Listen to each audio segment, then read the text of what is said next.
बकरी ईद दरम्यान होणारी गोवंशाची अवैध कुर्बानी व कत्तल थांबवा.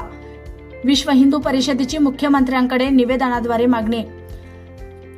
भारतीय संस्कृती, अर्थव्यवस्था आणि पर्यावरणाचा कणा असलेल्या गोवंशाची मोठ्या प्रमाणावर होणारी अवैध हत्या आणि आगामी बकरी ईद सणाच्या पार्श्वभूमीवर जाणीवपूर्वक होणारी गोवंशाची कुर्बानी तात्काळ थांबवण्यात यावी अशी आग्रही मागणी विश्व हिंदू परिषद, गोरक्षा व गोसंवर्धन विदर्भ प्रांत यांच्या वतीने राज्याचे मुख्यमंत्री यांच्याकडे करण्यात आले आहे.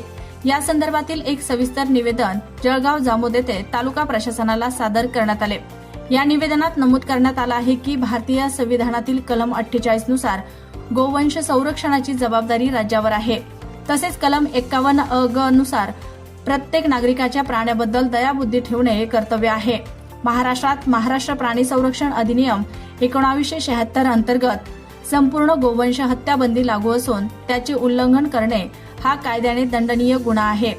सर्वोच्च न्यायालयाने देखील स्टेट ऑफ गुजरात विरुद्ध मिर्झापूर मोती कुरेशी कसाब खटल्यात गोवंश संरक्षण हे सार्वजनिक हिताचे असल्याचे स्पष्ट केले.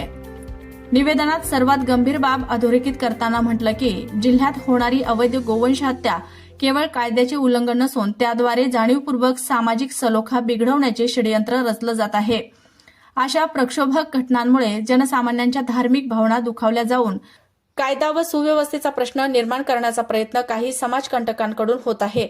त्यामुळे प्रशासनाने याकडे केवळ एक गुन्हा म्हणून न पाहता एक संवेदनशील सुरक्षा विषय म्हणून पाहावे आणि कठोर प्रतिबंधात्मक कारवाई करावी अशी मागणी करण्यात आली आहे. निवेदन देतेवेळी विश्व हिंदू परिषदेचे गोरक्षा संपर्क प्रमुख नंदकिशोर दलाल, तालुकोपाध्यक्ष मनोहर भोंडे आणि नगरमंत्री विजय धर्मे, श्रीकृष्ण महाजन, उमेश फाटे, निलेश पाटील, रोहन बोरसे, प्रतीक बोदडे, विशाल झालटे, गणेश राजपूत, सागर अग्रवाल, सचिन कपले, वैभव बावणे, गोपाल ढगे, प्रतीक हिस्सल, रितेश डोबे, हर्षद पलन, निलेश दांडगे यांच्यासह बहुसंख्य पदाधिकारी यावेळी उपस्थित होते.